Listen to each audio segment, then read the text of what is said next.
السلام علیکم۔ آج کی اس سچی کہانی کا عنوان ہے ضد نے یہ دن دکھائے۔ ویڈیو شروع کرنے سے پہلے آپ سے ایک ریکویسٹ ہے کہ اگر آپ نے ابھی تک میری چینل سریش وائس کو سبسکرائب نہیں کیا تو پلیز میرے چینل کو سبسکرائب کر کے بیل نوٹیفیکیشن کو آن کر دیں تاکہ آپ کو تمام ویڈیوز کی اپڈیٹ پر وقت ملتی رہیں۔ اس کے علاوہ آپ میری ویڈیو کو لائک اور شیئر بھی کر سکتے ہیں۔ میں شروع سے ضدی تھی، دراصل مجھے کچھ کر کے دکھانے کی تمنا تھی۔ میٹرک اچھے نمبروں سے پاس کرنے کے بعد گھر والوں نے کالج میں داخلہ کرا دیا۔ والد علاقے کے خاصے خوشحال زمیندار تھے، لہٰذا کالج میں لڑکیاں اور لیکچرار سے بھی عزت کرتے تھے۔ بابا جان کہا کرتے تھے، بیٹی زندگی میں ہر قدم پھونک پھونک کر رکھنا، کیونکہ میں نے اپنی روایات سے بغاوت کی ہے اور تم کو خاندان بھر کی مخالفت کے باوجود کالج میں داخلہ دلوایا ہے تاکہ تم اعلیٰ تعلیم حاصل کر سکو۔ وہ مجھ کو ڈاکٹر بنانا چاہتے تھے۔ والد صاحب کی کوششوں سے ہمارے علاقے میں گرلز کالج نیا نیا کھلا تھا اور ابھی لیکچرار بھی پوری نہ تھیں۔ مضامین بھی تھوڑے تھے، خاص طور پر سائنس کی لیکچرار تعینات نہیں ہوئی تھیں اور ہمارا کالج میں پہلا بیچ تھا۔ مجبوراً ہمیں وہی مضامین لینے پڑے جو فی الحال پڑھائے جا رہے تھے۔ کیوں میں سائنس کے مضامین پڑھ نہ سکی، میری جانے کیسے طبیعت تھی کہ کوئی کام اگر پورا نہ ہوتا تو پھر دل سے محرومی کی خلش نہ جاتی تھی، بلکہ کانٹے کی طرح چبھتی رہتی تھی۔ اسی کانٹے کی چبھن کو دل میں لیے میں ہر روز کالج جانے لگی۔ میری ہم جماعت سہیلیاں ساتھ ہوتی، ہم پیدل ہی جاتے تھے۔ رستے میں ایک نہر آتی تھی جس کے اطراف ہریالی ہی ہریالی تھی۔ نہر کی دوسری طرف باغ تھا اور باغ کا رکھوالا نہر کے کنارے بیٹھ کر نگرانی کرتا تھا۔ یہ آموں کا باغ تھا۔ شروع موسم میں ہری بھری کیریاں پتوں میں چھپی ہوئی دیکھ کر ہمارا دل للچاتا کہ اپنے ہاتھوں سے توڑ کر نمک مرچ لگا کر کھائیں اور ساون کے موسم میں پکے ہوئے آم جی کو لباتے۔ یوں تو ہم نہر کا چھوٹا سا پل پار کر کے اس باغ میں جا سکتی تھیں اور آموں کے مزے بھی لوٹ سکتی تھیں، مگر رکھوالے کی ہر وقت موجودگی اس خواہش کی راہ میں آڑے آ جاتی تھی۔ تبھی اس کو گھور کر گزر جاتے ہی بنتی تھی۔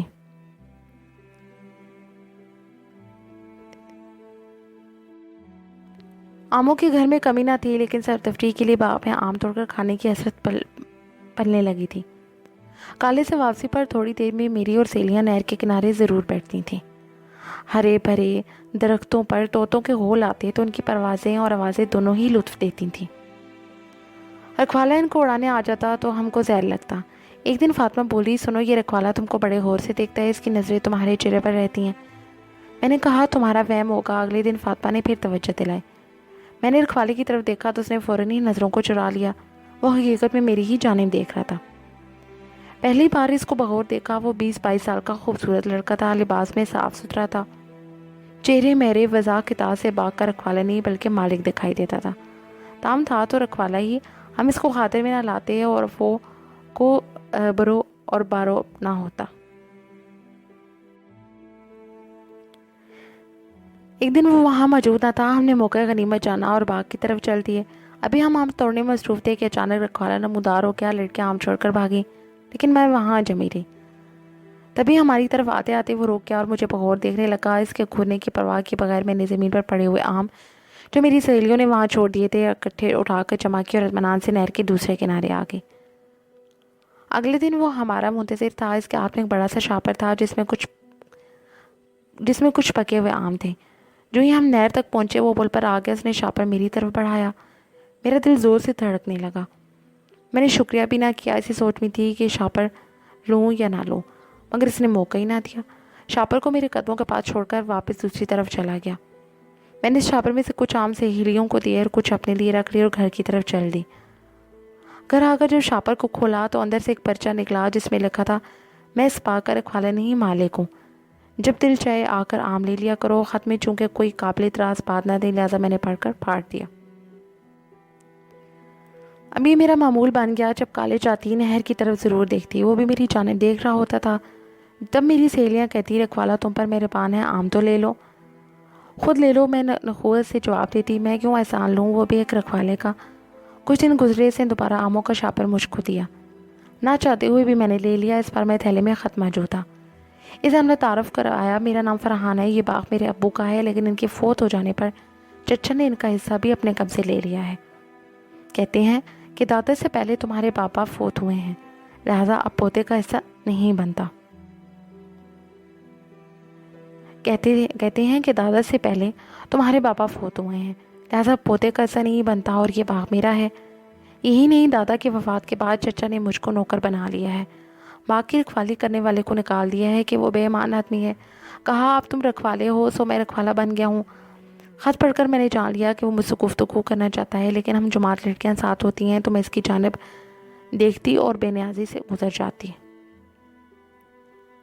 ایک دن ہم باغ کے پاس گزرے تو رکھوالا نظر نہ آیا، ہفتہ پر تک وہ دکھائی نہ دیا۔ ہم کو فکر ہوئی اس کی جگہ باغ کی باغ رکھوالی ایک 14-15 سالہ لڑکا کرتا تھا۔ اس جگہ باغ کی رکھوالی ایک 14-15 سالہ لڑکا کرتا تھا۔ ایک روز ہم نے اس کو بلا کر پوچھا کہ پہلے جو رکھوالا تھا وہ کہاں گیا۔ اسے بتایا کہ اسے ایک زہریلی مکڑی نے کاٹ لیا ہے اور اسپتال میں ہے۔ یہ خبر سن کر ہم سب پریشان ہو گئے۔ میں ہر نماز کے بعد دعا کرتی کہ خدا کرے کہ وہ اچھا ہو جائے اور میں اس کو دوبارہ دیکھ سکوں۔ اب ہر وقت اس کا خیال رہنے لگا کیونکہ اس کے حسن سلوک سے ہمیں عام ملتے تھے۔ انٹر کے امتحان شروع ہو گئے اور 12ویں پڑھ کر میری ہم جولیاں گھر بیٹھ گئیں۔ اب صرف آبدہ، تسنیم اور میں بچ گئیں۔ ان دنوں آبدہ سے میری کچھ انبن ہوئی تو اس نے تسنیم کو ساتھ ملا لیا۔ میں نے بھی ان کی منت نہ کی اور ملازموں کو کہا کہ تم مجھے نہر تک چھوڑ دیا کرو، چند قدم پر کالج ہے، میں چلی جایا کروں گی اور واپسی میں سہیلیوں کے ساتھ آ جایا کروں گی۔ اب اماں رشیدہ مجھے چھوڑنے جانے لگی۔ نہر تک پہنچ کر وہ پلٹ جاتی تھی۔ اکیلے دیکھ کر فرحان کا حوصلہ بڑھا اور مجھ سے بات چیت کرنے لگا۔ ہوتے ہوتے ہماری اچھی خاصی ذہنی ہمنگی ہو گئی۔ فرحان اپنے دکھ مجھ سے کہہ کر دل کا بوجھ ہلکا کر لیا کرتا۔ اس کی پرورش دادی نے کی تھی کیونکہ ماں بچپن میں فوت ہو گئی تھی۔ جن دنوں میں وہ میٹرک میں تھا اب آپ بھی چل بسا اور وہ دادا دادی کے زیر نگرانی رہا۔ پھر ان کے فوت ہونے کے بعد چچا نے اپنے پاس رکھ لیا۔ آپ سے وہ چچا چچی کے ساتھ رہتا تھا جو اس کو اپنا غلام سمجھتے تھے۔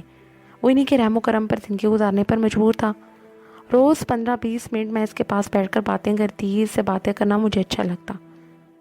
ایک دن کالج کے لیے نکلی لیکن رستے میں فرحان نے کہا کہ آج کالج نہ جاؤ، ہم نہر کے کنارے بیٹھ کر باتیں کریں گے۔ میں مان گئی۔ شومئی قسمت ہم کو ساتھ بیٹھے تھوڑی دور ہی تھی کہ ابو اور بھائی ادھر سے گزرے۔ بھائی نے وہیں فرحان کو مارنا شروع کر دیا، جبکہ ابا مجھ کو گھر لے آئے اور پٹائی شروع کر دی۔ پھر والد صاحب نے سمجھایا کہ فرحان کے اپنے خاندان میں کوئی حیثیت نہیں، اور ان کے باغ کا رکھوالا ہے اور گھر کا نوکر ہے۔ اس کے ساتھ شادی کر کے تمہاری حیثیت 2 کوڑی کی ہو جائے گی، وہاں کوئی تم کو نہ پوچھے گا۔ جس لڑکی کی سے شادی ہوگی اس کے خاندان میں اس کی جگہ نوکرانیاں جیسی ہوگی۔ ابو اپنی جگہ صحیح تھی مگر میری اپنی پسند تھی اور فرحان میرے نزدیک بہت اہم تھا۔ میں نے امی جان کو بتا دیا کہ شادی کروں گی تو فرحان سے۔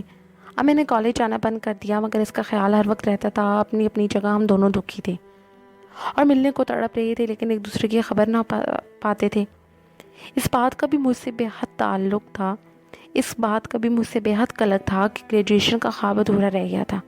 اب کسی صورت والدین مجھے کالج جانے کی اجازت نہیں دے رہے تھے۔ اسی دکھ میں بیٹھی تھی کہ اچانک فاطمہ آ کے مجھ سے باتیں کرنے لگی اور جب امی جان ادھر ادھر ہوئی تو مجھ کو خط دیا کہ فرحان نے بھیجا ہے۔ خط پڑھ کر جان میں جان آئی۔ وہاں اس کی مصیبتوں بھری داستان سن کر میری جان نکل گئی۔ پہلے تو میں تسلی دیا کرتی تھی لیکن اب نیت کا غمگسار کوئی نہ رہا تھا۔ والد صاحب کی شکایت پر چچا نے اس کو زنجیروں سے مارا تھا۔ کافی دن بخار میں تڑپتا رہا۔ جب کوئی مجبور ہو اور یہ بھی پتا ہو کہ میری وجہ سے کسی کو اس قدر اذیت پہنچی ہے تو دل اور زیادہ اس کے لیے تڑپنے اور کھنچنے لگتا ہے۔ ادھر والدین بھی آرام سے نہ بیٹھے اور میری رشتہ تلاش کرنے لگے۔ آخر انہوں نے حتمی فیصلہ کر لیا، میری شادی چچا زاد سے طے ہوگی۔ حالانکہ نہال والد صاحب کو پسند نہ تھے اور وہ پہلے اس رشتے پر رضامند نہیں تھے۔ نہال ایک چچورا سا لڑکا تھا، وہ مجھ کو بالکل اچھا نہیں لگتا تھا لیکن میں انکار کی جرت نہیں رکھتی تھی کیونکہ سارا خاندان اس کی پشت پر تھا اور میرا فرحان سے کوئی رابطہ نہ رہا تھا۔ کیا کرتی، کیسے اس کو بتاتی کہ میں کسی اور کی ہونے جا رہی ہوں؟ جب کوئی رات سجائی نہ دی تو ایک روز میں نے اپنا بیگ لیا اور رات کی تاریکی میں گھر سے نکل گئی۔ مجھے معلوم تھا کہ فرحان باغ میں یہ کوٹری میں رہتا ہے۔ آج میں اس سے آ کر بات چیت کرنے چلی تھی کہ مجھے ساتھ لے کر کہیں نکل جاؤ یا پھر کہہ دو کہ میرا تمہارا کوئی واسطہ نہ ہوگا۔ خیر میں نے کوٹری پہنچ کر دروازہ بجایا۔ فرحان بھی شاید ڈر گیا کہ آدھی رات کو کون ہے۔ اسے نیند کے خمار میں پوچھا کون ہے؟ میں ہوں، حسنا۔ دروازہ کھولو فرحان۔ اس کو اپنی سماعت پر یقین نہیں آ رہا تھا۔ کیا کہا؟ ہاں میں ہوں حسنا۔ فرحان دروازہ کھولو۔ جو ہی فرحان نے دروازہ کھولا میں ہوا کے ایک تیز جھونکے کی طرح اندر گئی اور اسے لپٹ گئی۔ میں نے کہا فرحان والد صاحب چچا جان سے تاریخ لینے گئے ہیں اور اب سوائے اس کے کوئی راستہ نہیں ہے کہ میں اور تم یہاں سے نکل چلیں، ورنہ ہم ہمیشہ کے لیے جدا ہو جائیں گے۔ فرحان پر موت کا سکوت طاری ہو گیا، کچھ دیر کنگرا پھر بولا، سنا چلو، میں تمہیں تمہارے گھر چھوڑا ہوں، کیونکہ تم نہیں جانتی کہ تمہارا یہاں آنا کتنا خطرناک ہے اور تم کس کس کی عزت داؤ پہ لگا کر آئی ہو۔ ابھی صبح میں ایک پہر باقی ہے، سب لوگ گہری نیند سو رہے ہیں۔ نادان عمر خطرات سے کھیلنے کی عادی ہوتی ہے، میں تو پھر ایک ضدی اور ہر دم لڑکی تھی، میں نے واپس جانے سے صاف انکار کر دیا۔ ناچار وہ اپنے چچا کے اسپتال میں آ گیا جو باغ کے آخری کنارے پر تھا، اور وہاں سے اپنے چچا کی گھوڑی کھول کر لے آیا۔ یہ گھوڑی سے بہت مانوس تھی کیونکہ صبح شام وہ اسے چارہ کھلاتا، نہلاتا اور ٹہلاتا تھا۔ نیلم ایک تابعدار دوست کی مانند اس کے ہمراہ ہو لی۔ گھوڑی پر ہم دونوں سوار ہو گئے، رات کی تاریکی میں نامعلوم منزل کی طرف چل دیے۔ نیلم بہت سمجھدار تھی، وہ آہستہ آہستہ ناپ توڑ کر قدم رکھ رہی تھی، مبادا کوئی چاہ کر اس کے سواروں کو پکڑ نہ لے۔ یہ معاملہ فہمی کا تعلق اس کا اور فرحان کا تھا، ایک غیر مسور رشتہ، اور یہ احساس کہ اس کا پیارا دوست کسی مصیبت میں ہے۔ اب ہم لاری اڈے پر موجود تھے کہ اچانک فرحان کی نظر سڑک پر آتی جیپ پر گئی۔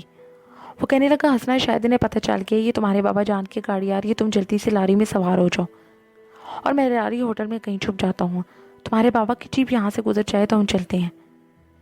میں نے برقع پہن رکھا تھا، بالآخر لاری چلنے لگی۔ میں اسی گمان میں تھی کہ فرحان مردانہ سواریوں کے ساتھ بیٹھ چکا ہوگا۔ لاری سے اترنے کے بعد مجھے یاد نہ رہا تھا، کیونکہ قریب ہی والد صاحب اپنی جیپ میں بیٹھے مل جاتے تو میرا کیا ہوتا۔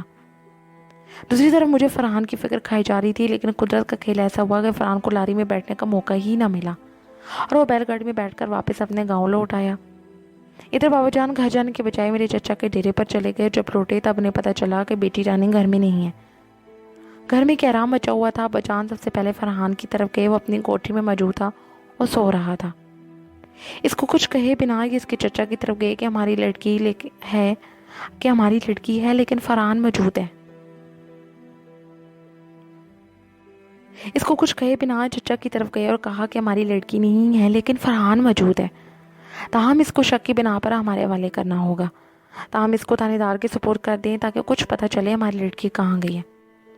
جب فرحان سے پوچھا گیا تو اس نے بتایا کہ وہ خود یہاں آدھی رات کو مجھ سے مدد لینے ضرور آئی تھی، مگر میں نے اس کو یہی کہا تھا کہ میں کمزور انسان ہوں، تم واپس چلی جاؤ، مجھے معلوم نہیں ہے کہ وہ کہاں گئی ہے، اگر میں اس کے ساتھ گیا ہوتا تو آپ کو یہاں نہ ملتا۔ فرحان کے چچا نے بابا کو کہہ دیا کہ میرا بھتیجا بے گناہ ہے، اس کے اتنے مراسم کسی سے نہیں ہے کہ وہ آپ کی بیٹی کو بھگا کر کہیں چھپا سکتا۔ وہ تو اپنی کوٹری سے نکلا ہی نہیں تھا، پھر بھی آ کر آپ یتیم لڑکے کو پولیس کے ہاتھوں مروانا چاہتے ہیں تو میں اس کو آپ کی تحویل میں دے دیتا ہوں۔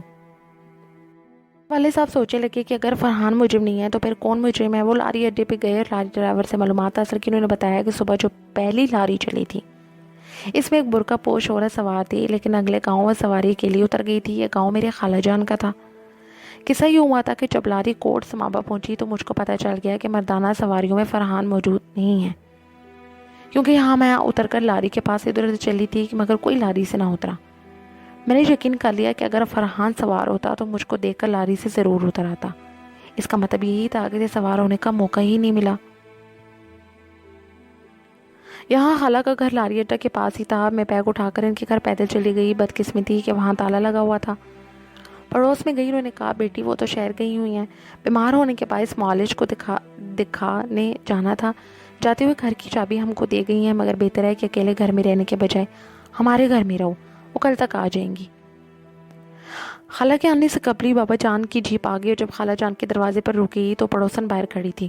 اس نے بتایا کہ ان کو تو شہر گئے ہوئے، یہ تو شہر گئے ہوئے ہیں، لیکن ان کے مہمان ہمارے گھر پر ہیں، تالا ہونے کے باعث ہم نے اپنے ہاں ٹھہرا لیا ہے۔ والد صاحب مجھے لے کر گھر آ گئے، سخت برہم تھے۔ پوچھا بغیر اجازت تم کو اپنی خالہ کے یہاں جانے کی جرت کیسے ہوئی اور تم وہاں کیا کرنے گئی تھی؟ آپ لوگوں نے میرا کالج جانا بند کر دیا تھا، اس لیے مجھے غصہ تھا، میں ان کے یہاں چلی گئی تھی۔ ڈانٹ ڈپٹ مار پیٹ سب برداشت کر لی کہ سبھی کہہ رہے تھے نادان لڑکی اپنی ضدی پن میں، تو تم نے ہماری عزت داؤ پر لگا دی تھی۔ یہ تو خدا مہربان تھا کہ بدنامی سے قبل تم واپس مل گئی، اگر بات تھانے تک پہنچ جاتی تو کیا ہوتا؟ یہ میری خوش قسمتی تھی کہ بدقسمتی اس بار بھی میں بال بال بچ گئی اور فرحان بھی، ورنہ ہم دونوں کی خیر نہ تھی۔ فرحان کو اگر اس کا چچا نہ بچاتا تو تو بھی وہ والد صاحب کی گولی کا نشانہ بن جاتا۔ اس واقعے کے بعد میں نے چپ سادھ لی اور تقدیر کے آگے ہتھیار ڈال دیے۔ جو میری شادی نحال سے ہو گئی، میں نے ایک لفظ منہ سے نہیں نکالا، کیونکہ خوش قسمتی ایک بار ہی موقع دیتی ہے۔